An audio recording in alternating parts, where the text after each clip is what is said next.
हुकूमत की जानिब से गरीबों, बुजुर्गों और नौजवानों के लिए शुरू की जाने वाली वजीफ़ा और कर्जा स्कीमें अब एक सियासी रिश्वत के तौर पर इस्तेमाल हो रही हैं और मुस्तहिक अफराद की बजाय ज़्यादातर गैर मुस्तहिक अफराद सियासी ताल्लुकात की बुनियाद पर वजीफ़े और कर्जे हासिल कर रहे हैं। तहरीक इंसाफ ने इक़्तिदार में आने के बाद जो सबसे वाज़ेह मंसूबे शुरू किए उनमें नौजवानों को कर्जा देना और गरीब अफराद को माहाना वज़ाइफ देना शामिल है, लेकिन इस वजीफे को भी कई हिस्सों में तब्दील कर दिया गया है और ये स्कीमें मुख्तलिफ सूबों में मुख्तलिफ नामों और तरीकों से शुरू की गई। मिसाल के तौर पर पंजाब में 65 साल से ज़ायद उम्र के अफराद के लिए बाहिम्मत बुजुर्ग नामी एक इनकम सपोर्ट प्रोग्राम शुरू किया गया। इस प्रोग्राम के तहत बुजुर्ग अफराद को माहाना 2000 रुपये वजीफा देने का फैसला किया गया। जब यह प्रोग्राम शुरू किया गया तो इसके लिए 3.5 अरब रुपये मुख्तस किए गए। माली साल सन 2021 के बजट में इस प्रोग्राम के लिए मुख्तस रकम में 1 अरब 20 करोड़ रुपए की कटौती की गई है।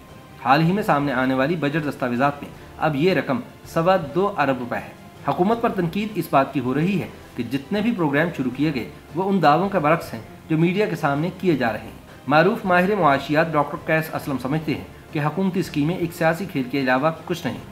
उनके बकौल अगर आप दिल पे हाथ रख कर देखें तो इनमें से कोई ऐसी स्कीम नहीं जो पहले से मौजूद ना हो या पिछली हुकूमतों ने शुरू ना की हो। सबसे पहले तलबा को लैपटॉप्स दिए गए पिछली हुकूमत में, और मैं इसको सीधी सीधी सियासी रिश्वत समझता हूँ और इन स्कीमों का मुआशी मनसूबाबंदी से दूर दूर तक कोई ताल्लुक नहीं। अरबों रुपए के लैपटॉप्स अब कहाँ हैं? उनका मजीद कहना था कि एक लैपटॉप की ज़्यादा से ज़्यादा उम्र कितनी होती है।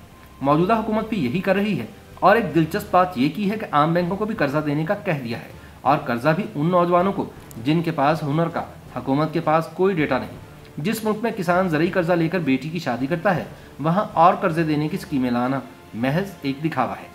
हाँ, अलबत्ता गुर्बत के खात्मे के लिए इनकम सपोर्ट जैसे प्रोग्राम, जैसा कि अक़वाम मुत्तहिदा की मुआवनत से बेनज़ीर इनकम सपोर्ट प्रोग्राम की तर्ज पर शुरू किया गया, ये एक दूसरी सूरत हाल है। डॉक्टर कैस असलम कहते हैं कि इनकम सपोर्ट प्रोग्रामों से बजट कट करके लामुहाला कर्जों और दूसरे गैर तरक्याती कामों की तरफ मोड़ दिया जाता है।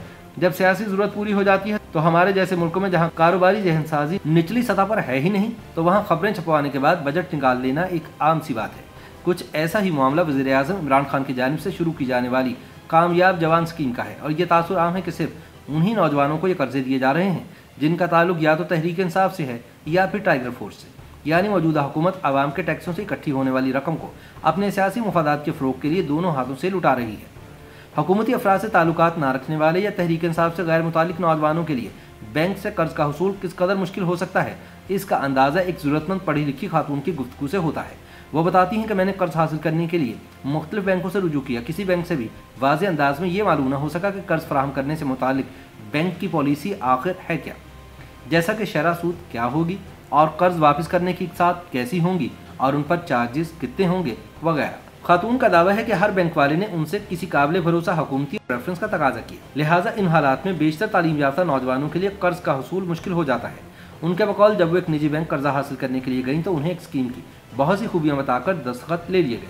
उनसे कहा गया कि आपने बैंक के नुमाइंदे की जानिब से आने वाली तस्दीकी कॉल में हर सवाल का जवाब हाँ में देना है, वरना कर्ज के हसूल में वक्त लग जाएगा और मजीद मसाइल पैदा होंगे। ये भी कहा गया कि इस दौरान आप किसी काबिल भरोसा हुकूमती रेफरेंस का बंदोबस्त भी करें। खातून के बकौल कर्ज की दुरुस्त तफसीलात आपको दर हकीकत उसी तस्दीकी कॉल से पता चलती है, क्योंकि क्वालिटी के मायार को बरकरार रखने के लिए ये कॉल रिकॉर्ड की जाती है और बाद में ज़रूरत पड़ने पर इसे बतौर काबिल कबूल शवाहिद इस्तेमाल भी किया जा सकता है। वो बताती हैं कि उन्हें उसी कॉल से मालूम हुआ कि जिस स्कीम के तहत मुझे कर्जा दिया जाएगा उसमें शरह सूद दरअसल दुगनी थी।